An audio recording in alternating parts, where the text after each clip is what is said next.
Hello friends, welcome to Laishree's kitchen. Andhra home made recipes కోసం Laishree's కిచెన్ని follow అవ్వండి. ఈరోజు లాల్ మిర్చి ముర్గ్ మసాలా మన లైష్రీస్ కిచెన్లో. ముందుగా ఒక ప్యాన్లో 1 కప్ వాటర్ యాడ్ చేసేసి అందులో ఎండుమిర్చి 10 ఎండుమిర్చిని మనం యాడ్ చేసుకోబోతున్నాం. మీరు మీ ఇంట్లో అవైలబుల్గా ఉన్న మిర్చిని యాడ్ చేసుకోండి, లేదా బ్యాడిగి మెంషన్కాయ లేదా గుంటూరు మిర్చిని కూడా మీరు యాడ్ చేసుకోవచ్చు. చాలా అద్భుతంగా ఉంటుంది. ఇప్పుడు 2 టమాటాలు మధ్యలోకి కట్ చేసుకొని మనం వేసుకుందాం. చక్కగా ఒక 10 నిమిషాల పాటు లో ఫ్లేమ్లోనే మనం ఈ 2 పదార్థాలని మగ్గించుకోవాలి. చక్కగా మగ్గించండి. ఒక 10 నిమిషాల పాటు లో ఫ్లేమ్లోనే మెత్తగా టమాటో అండ్ చిల్లీస్ మెత్తగా అయ్యేదాకా మగ్గించాలి. చూసారా, మిక్సీ పట్టేసుకొని పక్కన పెట్టేసుకోండి. మరొక ప్యాన్లో 5 to 7 table spoons of oil ఎక్కువగానే వేయాలి. ఒక స్టారనీస్, ఒక ఎలైచి, 2 లవంగాలు వేసేసి మనం ఇప్పుడు ఆనియన్స్ యాడ్ చేసుకోబోతున్నాం. 2 పెద్ద సైజ్ ఆనియన్స్ చిన్న ముక్కలుగా కట్ చేసుకొని యాడ్ చేసుకోండి. చక్కగా వేయించండి. ఇప్పుడు 1 టేబుల్ స్పూన్ షాజీరా వేసేసి 2 పచ్చిమిర్చిని యాడ్ చేసేసి చక్కగా కలర్ మారేదాకా మన ఆనియన్స్ని మనం వేయించాలి. లో ఫ్లేమ్లో వేయిస్తుంటే కమ్మటి అరోమాస్ చాలా బాగుంటాయి. అండ్ మీరు ఆనియన్స్ చూసారా వేగిపోయాయి, మాట్లాడుతూనే వేగిపోయింది. చక్కగా ఇప్పుడు అల్లం వెల్లుల్లి పేస్ట్ని మనం యాడ్ చేసుకుందాం. 2 టేబుల్ స్పూన్స్ ఆఫ్ అల్లం వెల్లుల్లి పేస్ట్ని యాడ్ చేసేసి కాస్తంత సాల్ట్ వేయండి. ఇది చిన్న చిట్కా అండి. అడుగు అంటకుండా సాల్ట్ని మనం యాడ్ చేసుకోబోతున్నాం. 1/2 టేబుల్ స్పూన్ సాల్ట్ యాడ్ చేయండి. చూసారా, టేబుల్ స్పూన్ సాల్ట్ యాడ్ చేసిన వెంటనే మనకు అడుగు పట్టదు. మొత్తం కర్రీ వేగిన తర్వాత ఇప్పుడు ముందుగా కడిగి ఉంచుకున్న 250 గ్రామ్స్ చికెన్ వేసుకొని చక్కగా ప్రతి ఒక్క ముక్కకి ఆ అల్లం వెల్లుల్లి పేస్ట్ మరి ఆ తీపిదనమైన ఆనియన్ ఫ్లేవర్ పట్టేలా చక్కగా మిక్స్ చేసుకోండి. చూసారా, చక్కగా వేయించాలి. ఆయిల్ మొత్తం బయటికి తేలేలా చికెన్ని మనం ఉడికించుకోవాలి.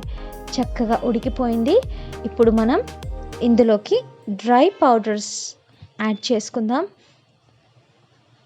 1/2 టీ స్పూన్ జీరా పొడి, 1 టీ స్పూన్ ధనియాల పొడి అండ్ 1/4 టీ స్పూన్ పసుపు పొడిని యాడ్ చేసేసి చక్కగా వెంటనే మిక్స్ చేయండి. లేకపోతే ఘాటుగా మీకు స్మెల్స్ వచ్చేస్తాయి అండ్ కింద మాడిపోయే ప్రమాదం కూడా ఉంటుంది. సో చక్కగా వెంటనే మిక్స్ చేసుకోండి. ప్రతి ఒక్క ముక్కకి పసుపు పట్టేలా మిక్స్ చేయండి. చూసారా, పైనుంచి కిందకి, కింద నుంచి పైకి అలా కలుపుతూ ఇప్పుడు 1 కప్ కర్డ్ చిలికిన పెరుగునే వేయాలండి. లేకపోతే గడ్డలుగా వేసినట్టయితే పెరుగు విరిగిపోయే ప్రమాదం ఉంటుంది. సో మీ కర్రీ మొత్తం చెడిపోతుంది. సో చక్కగా స్పూన్తో 1-2 టేబుల్ స్పూన్ల పాటు వాటర్ వేసేసి చక్కగా చిలికేసి వేసుకోండి. ఇప్పుడు ముందుగా పేస్ట్ చేసి పెట్టుకున్న రెడ్ చిల్లీ టమాటో పేస్ట్ ముందుగా మనం పెట్టుకున్నాం కదా, టమాటో అండ్ రెడ్ చిల్లీ పేస్ట్ని యాడ్ చేసేసి మిక్సీ పట్టేసుకొని యాడ్ చేసుకున్నాను. చక్కగా మిక్స్ చేయండి. చూడండి, ఆయిల్ ఇలా తేలితేనే మీ రెసిపీ చాలా చక్కగా ఉడుకుతుందండి. అండ్ మీకు పక్కాగా యమ్మీగా టేస్ట్ అండ్ ఫ్లేవర్స్ చాలా బాగుంటాయి. ఎంత బాగుంటాయంటే restaurant style look and taste మీకు కంపల్సరీగా వస్తుంది. ఇది రాయలసీమ స్పెషల్. ఇప్పుడు కాస్తంత సాల్ట్ యాడ్ చేస్తున్నాను. ఇప్పుడు kasuri methi 1 table spoon and కాస్తంత కొత్తిమీర, పుదీనా 1 టేబుల్ స్పూన్ ఆఫ్ పుదీనా, 1 టేబుల్ స్పూన్ ఆఫ్ కొత్తిమీర, కాస్తంత అల్లం తురుము వేసేసి చక్కగా మిక్స్ చేయండి. బాగా మిక్స్ చేయండి. మీరు మరొక 10 నిమిషాల పాటు మగ్గించుకుంటే ఆయిల్స్ మొత్తం పైకి వచ్చేసి మీ చికెన్ ఉడికిపోయేట్టే.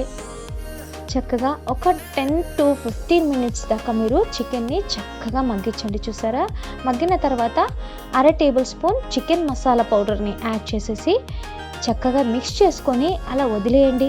అంతే అండి, ఎంతో కమ్మగా టేస్టీగా ఉన్న రెసిపీ నిమిషాల పాటలో రెడీ అయిపోయి ఉంటుంది. చాలా యమ్మీగా ఉంటుందండి. మీకు రోటీ, పూరి, పుల్కా, నాన్, ప్లెయిన్ రైస్, కుష్కా ఇలాంటి వాటికి అన్నిటికీ కూడా ఈ రెసిపీ చాలా కమ్మగా ఉంటుంది. ఇప్పుడు కాస్తంత ఆయిల్స్ మొత్తం బయటికి వచ్చిన తర్వాత 2 table spoons of cream fresh cream, Amul వారి ఫ్రెష్ క్రీమ్ని యాడ్ చేస్తున్నాను. మీ దగ్గర అమూల్ ఫ్రెష్ క్రీమ్ లేకపోతే నో ప్రాబ్లం, స్కిప్ చేయొచ్చు. ఇప్పుడు కాస్తంత కొత్తిమీర చల్లుకొని, ఆహా ఎంత టేస్టీగా కనిపిస్తుందో కదూ, చాలా బాగుంటుందండి ఈ రెసిపీ. మా ఇంట్లో వాళ్ళైతే లొట్టలు వేసుకుంటూ తిన్నారంటే నమ్మండి. చాలా ఎమ్మీ ఎమ్మీ అండ్ టేస్టీగా ఉన్న రెసిపీ మీకు కూడా నచ్చింది కదూ, మీరు కూడా ట్రై చేస్తారు కదూ. చాలా ఎమ్మీ అండ్ టేస్టీగా ఉన్న రెసిపీని మా ఛానల్లో ఫాలో అవ్వండి. నచ్చితే లైక్ చేయండి, కమెంట్ చేయండి, అండ్ నా ఛానల్ని సబ్స్క్రైబ్ చేయడం మాత్రం మర్చిపోకండి. అండ్ నేను మీ layashree, అండ్ నాకు సపోర్ట్ చేస్తున్న వారందరికీ చాలా చాలా థ్యాంక్స్.